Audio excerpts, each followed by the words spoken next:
Assalamualaikum warahmatullahi wabarakatuh.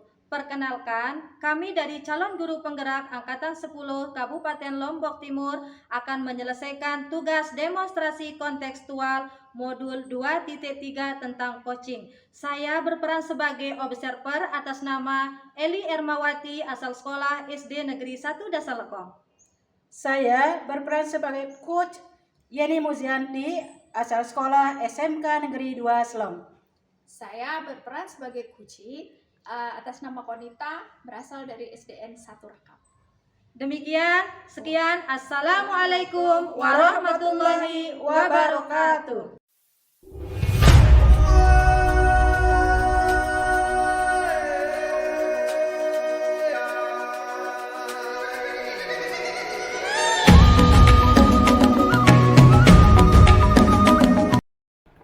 Assalamualaikum warahmatullahi wabarakatuh, Bu Yeni. Waalaikumsalam warahmatullahi wabarakatuh, Bu Edi. Gimana kabarnya, Bu Yeni? Alhamdulillah baik, Bu Edi ya. Bu Edi sendiri bagaimana? Alhamdulillah hari ini saya baik-baik saja. Nah, begini Bu Yeni ya.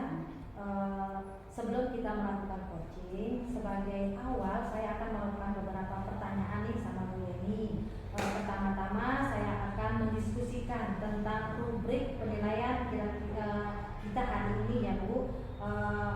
Pada coaching kita hari ini, Kut dan Kuci akan saya amati dan nilai peran dengan rubrik penilaian. Nah, apakah sudah sesuai dengan alur tirta atau belum? Kemudian, bagaimana Ibu memberikan pertanyaan berbobot kepada Kuci dan juga bagaimana Kuci tersebut merespon atau menanggapi pertanyaan dari Kutnya. Nah, jangan lupa ya didiskusikan dengan prinsip coaching, diantaranya yang pertama ada kemitraan, proses kreatif, dan memaksimalkan potensi. Nah, yang pertama saya tanyakan kepada Ibu Jenny. Yang pertama adalah kompetensi apa yang akan Ibu Jenny kembangkan pada coaching kali ini? Potensi yang ingin saya kembangkan yang pertama presensi atau kehadiran penuh, kemudian pendekatan aktif ya, selanjutnya memberikan pertanyaan yang berbobot. Iya. Pertanyaan kedua nih Bu Yeni, kompetensi mana yang ingin akan Ibu kembangkan secara spesifik yang ingin diobservasi? Kompetensi yang spesifik yang saya kembangkan yaitu mendengarkan aktif ya, dan memberikan pertanyaan yang berbobot. Oke, kemudian yang terakhir nih Bu Yen, indikator yang bagaimana yang Ibu Yeni inginkan oleh Ibu dalam proses coaching kali ini? Saya ingin coaching saya ini bisa menemukan solusi dari permasalahannya atau menemukan langkah-langkah dalam mengatasi permasalahannya. Oke, baik Bu Yeni. Demikian dulu ya Bu, para observasi kita kali ini. Silakan Ibu melakukan coaching terhadap kucinya. Ya, terima kasih Bu Lia atas kesempatannya. Assalamualaikum warahmatullahi wabarakatuh, Bu Konita. Waalaikumsalam warahmatullahi wabarakatuh. Bagaimana kabarnya ini? Baik Bu, alhamdulillah sehat. Gimana kabar Bu Yen? Alhamdulillah sehat. Ya. Dengar-dengar Bu Konita ada yang mau disampaikan atau diceritakan begitu? Ya betul, ada sesuatu yang ingin saya sampaikan ke Bu Yen. Oke ya, tapi sepertinya kita nggak banyak waktu ya Bu ya. Mungkin cukup 15 atau 20 menit saja ya untuk ngobrol-ngobrol ini ya. Berarti apa nih yang mau disampaikan? Begini Bu Yeni, ini terkait dengan rekan-rekan guru di sekolah saya ya. Perhatikan dari tahun ke tahun kok tidak ada perubahan penyampaian materi pembelajaran yang masih menggunakan metode konvensional, masih metode lama saja, sejak ramah, sama lagi. Padahal kita sudah ketahui Bu, perkembangan zaman semakin canggih, teknologi pembelajaran juga semakin pesat. Tapi guru-guru di sekolah itu tidak mau terjadi perubahan, jadi hanya mengandalkan metode konvensional saja, sehingga pembelajaran jadi kurang bervariatif gitu ya. Oke ya, kalau saya garis bawahi ya, berarti permasalahan dari Bu Konita adalah pembelajaran dari rekan-rekan gurunya ini kurang bervariatif begitu ya Bu ya? Ya, betul. Kurang bervariatif Bu, itu medianya ataupun model pembelajarannya masih model yang lama saja. Ya, kira-kira dari percakapan kita hari ini apa sih yang Ibu inginkan atau Ibu dapatkan ya? Saya ingin mendapatkan adanya perubahan di sekolah khususnya dalam menyampaikan materi pembelajaran di kelas. Ya, jadi yang Bu Konita harapkan ini adalah adanya perubahan Bu ya. Kira-kira perubahan apa ya yang Bu Konita ingin lihat atau dapatkan?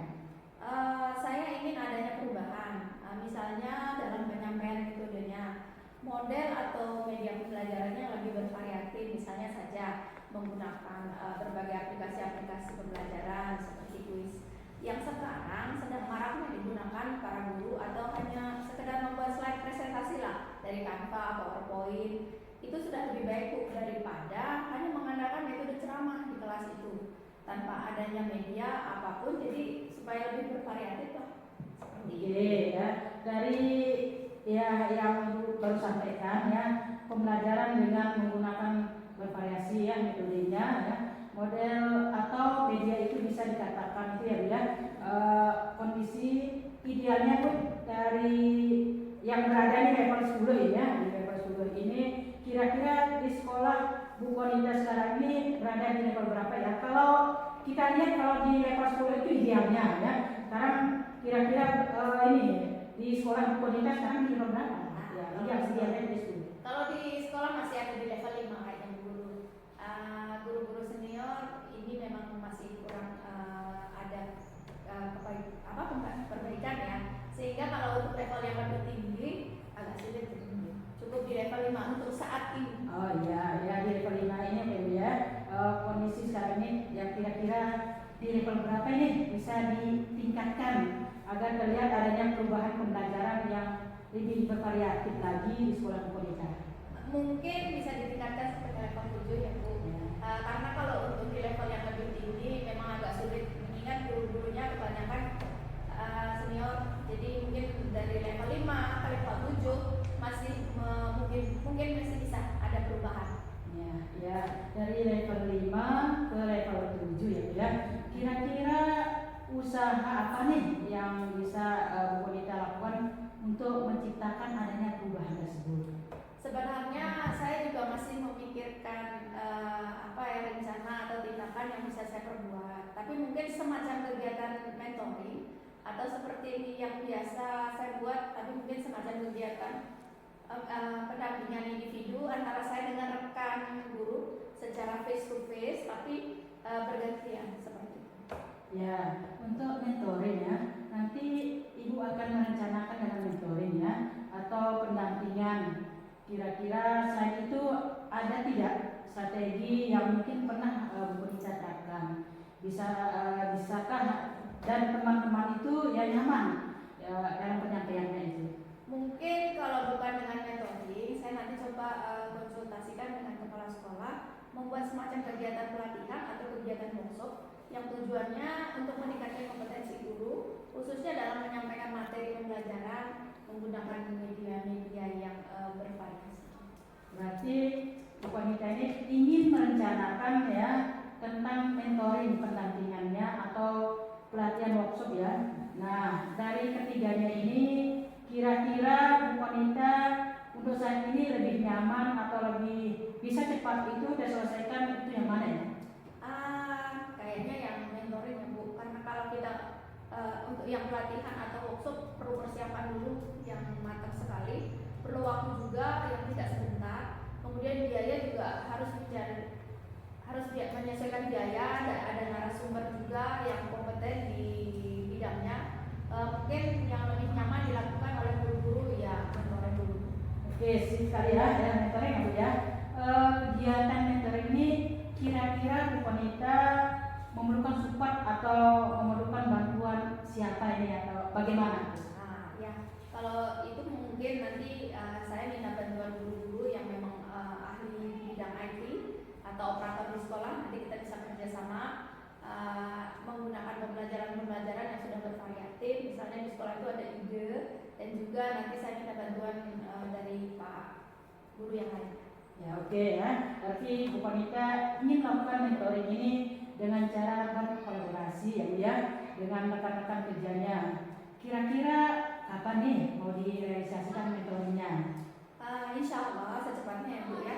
Minggu depan berarti saya akan melakukan, kita akan coba berkoordinasi, kolaborasi dengan rekan-rekan di sekolah dan mencoba melakukan kegiatan mentoring tersebut. Ya bagus sekali ya Bu Konita.